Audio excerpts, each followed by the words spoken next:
Oke, Assalamualaikum warahmatullahi wabarakatuh. Selamat siang semuanya. Nama saya Govanda Prayoga. Jadi dalam kesempatan kali ini saya akan menjelaskan mengenai ilmu geopolitik dan geostrategi serta penerapannya di Indonesia. Oke, video ini disematkan dalam tugas TB2 yang digunakan untuk sebagai syarat lulusnya dalam materi atau mata kuliah kewarganegaraan. Oke, sebagai awal saya jelaskan dulu tata uratnya. Yang pertama adalah pengantar mengenai teori-teori dasar dari geopolitik dan geostrategi di Indonesia. Lalu yang kedua kita masuk lebih dalam mengenai teori geopolitik dan penerapannya di Indonesia. Lalu yang ketiga teori geostrategi dan penerapannya di Indonesia. Jadi di tengah-tengah pembelajaran kita akan dijelaskan apa perbedaannya tentang geopolitik dan geostrategi. Lalu penutup. Oke. Yang pertama, manusia dan binatang memiliki kesadaran ruang untuk tetap hidup dan memenuhi kebutuhan hidupnya.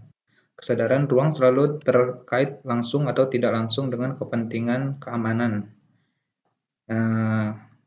Bisa diambil contoh seperti manusia akan memiliki kecenderungan untuk hidup berkelompok sebagai klan, suku, berbangsa, atau bernegara, yaitu kesadaran ruang meningkatkan menjadi hubungan emosional antara suku atau bangsa yang mendiami ruang. Kesadaran terhadap kedaulatan negara dalam batas negara dengan perangkat hukum dan aparat penjamin keamanan dan kedaulatan negara. Jadi bisa diambil kesimpulan bahwa negara dalam hubungannya geopolitik ini adalah memiliki batas-batas negara, seperangkat hukum, dan aparat yang akan menjamin keamanan dan kedaulatan negaranya. Seperti itu. Lalu bangsa Indonesia bersepakat untuk mendirikan satu negara atau suatu bangsa, nation state, yang plural, perlu didukung oleh kesepakatan atas kelangsungan hidupnya, yaitu masyarakat, dan kesepakatan atas ruang hidup, yang bisa diambil contoh itu batas-batas negara yang sudah saya jelaskan tadi. Kita masuk ke dalam ilmu geopolitik, geografi politik, penggambaran data politik, dan data lain yang terkait pada permukaan bumi, geografi. Geopolitik menurut MPRPK adalah pengembangan dari geografi politik atau sosial. Negara dipandang sebagai satu organisme hidup yang berevolusi dalam rangka memenuhi kebutuhan masyarakatnya, bangsanya terhadap tuntunan akan ruang hidup, menurut Retzel. Lalu menurut Haushofer, geopolitik adalah science of state yang meliputi bidang geografi, politik, ekonomi, antropologi, sejarah, dan hukum. Nah, ini jadi makin menarik apa hubungannya politik dengan geografi suatu bangsa. Ruang hidup adalah prasyarat untuk mencapai cita-cita dan tujuan nasional. Bisa disebut sebagai kesepakatan atas jati dirinya dan maksudnya tiap batas negara akan dilindungi oleh suatu kelompok khusus atau pasukan khusus yang akan menjaga kedaulatan negaranya. Jadi bisa dibilang ya jati diri negara atau harga diri negara ada di perbatasannya itu.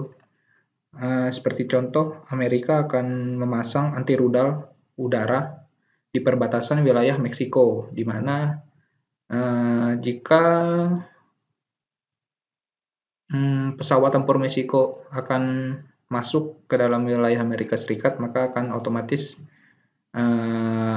hak-haknya ada di tangan kemiliteran Amerika Serikat, seperti itu.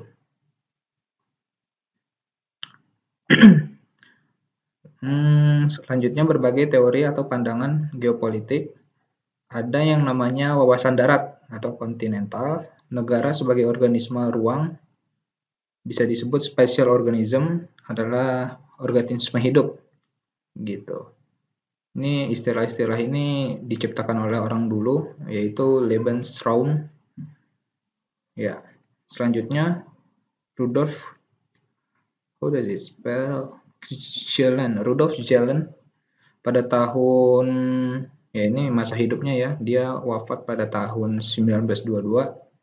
Itu mengembangkan dari teori Rätzel. Apa yang dikembangkannya? Dia itu menambahkan kekuasaan lebih penting daripada hukum. Hukum hanya bisa ditegakkan oleh kekuasaan. Ya, seperti itu. Lalu ada teori lain dari Sir Bedford Mackinder yang disebut dengan teori pulau dunia. Nah, ini kontinental, bisa disebut kontinental ya. Yang contohnya Eropa, Asia, Afrika adalah pulau dunia yang dikelilingi oleh samudra dunia. Amerika dan Australia menurut Sir Bedford itu hanyalah pulau-pulau. Nah, satuan daratan dibagi atas wilayah poros atau jantung Uni Soviet, Tiongkok Barat. Nah ini jadi dia dibayangkan kalau dunia ini adalah dibagi-bagi dengan kesatuan yang kecil yang disebut kontinental, seperti itu. Wilayah bulan sabit dalam, yaitu Inner Marginal Crescent, Eropa Utara, Barat dan Selatan, Timur Tengah, Asia Selatan, dan Tenggara Tiongkok. Nah, ini hal-hal yang baru lagi nih. Lalu wilayah bulan sabit luar, Outer Crescent, Kanada, Amerika Serikat, Amerika Tengah, Selatan, Afrika Selatan, Australia, dan Oceania. Lalu ada Karl Haushofer yang mengembangkan teori dari Rätzel adalah berdasarkan teori Lebensraum dan teori autarkis. Ada 4. Apa itu? Pada masa kehidupan Karl Haushofer ini sama dengan masa peperangan dunia I dan World War II ya. Ya, Jerman harus menguasai Eropa serta Afrika. USA harus menguasai Amerika Utara, Tengah, dan Selatan. Uni Soviet harus menguasai Rusia dan Siberia, India, dan Jepang harus menguasai Asia Timur dan Australia. Jadi pada masa-masa Perang Dunia Kedua, menurut Karl Haushofer, dunia akan dibagi menjadi 4 poros yang akan dipimpin oleh Jerman, USA, Soviet, dan Jepang. Seperti itu. Lalu ada wawasan bahari dengan teori dari Salvatore Lake. Supremasi di lautan adalah dasar dari kekuasaan Inggris membentuk left line of British Empire. Ya, makanya namanya Sir Walter ya. Ada dari kerajaan Inggris. Oke, Alfred Shire Mahan, dengan kekuatan darat dan laut, Amerika Serikat dapat menggantikan peranan Britania. Persyaratan pembentukan kekuasaan laut adalah 1. Letak geografis, 2. Bangunan muka bumi, 3. Luas wilayah, 4. Penduduk, 5. Lembaga pemerintahan. Ya, ini lebih dalam lagi dengan teori Nicholas J. Spykman, wawasan kombinasi kontinental dan bahari. Dalam teori beliau menjelaskan itu meragukan teori wilayah jantung dapat menjadikan pusat kekuasaan dunia. Ya, rimland dari Eurasia lebih tinggi nilainya daripada heartland. Jangan muncul persatuan antara pusat-pusat kekuasaan di Eurasia yang menentang USA. Rimland harus mampu membentuk kekuatan darat dan laut yang mampu mengimbangi heartland. Ya. Lalu ada wawasan angkasa. Bagaimana agar negara lawan dapat ditundukkan dalam waktu yang sesingkat-singkatnya, menghindari pertempuran darat, lalu penggunaan senjata strategis yang menggunakan angkasa sebagai medianya. Kalau bisa diambil contoh ini seperti jurus-jurus yang dipakai Jerman waktu Perang Dunia Kedua, yaitu Blitzkrieg, di mana perpaduan antara kekuatan angkatan udaranya, lalu dengan tank-tanknya Panzer yang dapat menyerbu Prancis, Belgia dalam waktu yang cepat, Blitzkrieg, atau Polandia. Lalu geopolitik mengandung 4 unsur utama, yaitu konsep ruang, konsep frontier, konsep politik kekuatan, dan konsep keamanan negara dan bangsa. Konsep ruang apa? Konsep ruang adalah inti dari geopolitik karena ruang merupakan wadah dinamika politik dan militer. Geopolitik merupakan cabang ilmu pengetahuan yang mengaitkan ruang dengan kekuatan fisik. Kekuatan politik selalu menginginkan penguasaan ruang, termasuk ruang pengaruh. Penguasaan ruang dan ruang pengaruh secara de facto dan de jure merupakan legitimasi dari kekuatan politik.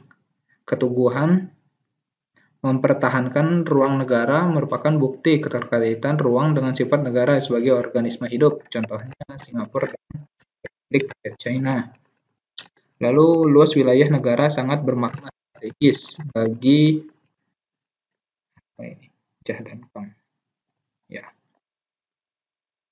Lalu, konsep frontier merupakan sebagian wilayah negara dengan batas imajiner yang berada di bawah pengaruh asing dari seberang batas negara berdasarkan hukum.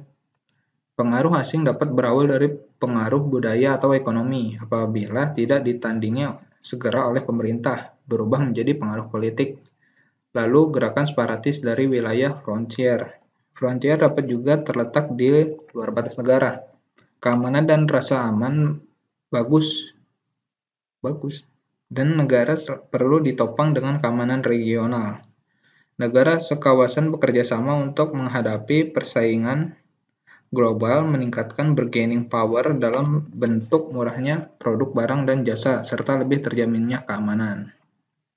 Lalu ada konsep politik kekuatan, yaitu politik kekuatan merupakan salah satu faktor dalam geopolitik. Negara yang bersifat organisme hidup dalam rangka memenuhi kebutuhan hidup rakyatnya maupun dalam capai cita-cita dan tujuan nasional selalu dilandasi kekuatan politik dan/atau ekonomi dan militer. Mengecilnya ruang dunia akibat pengembangan teknologi yang sangat pesat, kepentingan negara besar semakin mendunia, semakin besar kemungkinan terjadinya konflik kepentingan di berbagai tempat di belahan dunia. Meluasnya hak berdaulat bagi negara-negara pantai sebagai akibat diakuinya negara kepulauan dan ZEE dalam UNCLOS tahun 1982, dirasakan berkurangnya freedom of navigation oleh negara-negara maritim. Pergeseran kepentingan ke arah maritim dan semakin mengemukanya dimensi kekuatan ekonomi menyebabkan 1. Faktor ekonomi telah dijadikan senjata untuk memaksakan kehendak. Yang kedua, munculnya lembaga keuangan internasional sebagai kekuatan politik global. Yang ketiga, berkembangnya regionalisme ekonomi sebagai upaya untuk meningkatkan bargaining power. 4. Pentingnya akses ke pasar dan sumber input bagi industri. Jalur pelayanan internasional menjadi sangat vital. Penguasaan dan pengaturan bersama dengan negara tetangga terhadap lalu lintas damai. Ya. Oke, kita lanjut dengan bahasannya geopolitik di Indonesia. Kebangsaan Indonesia sebenarnya terdiri dari 3 unsur geopolitik. Yang pertama, rasa kebangsaan, yang bisa disebut sebagai perekat persatuan dan kesatuan. Lalu, semangat kebangsaan, bukan monopoli pribumi. Lalu, yang ketiga, paham kebangsaan, nasionalisme.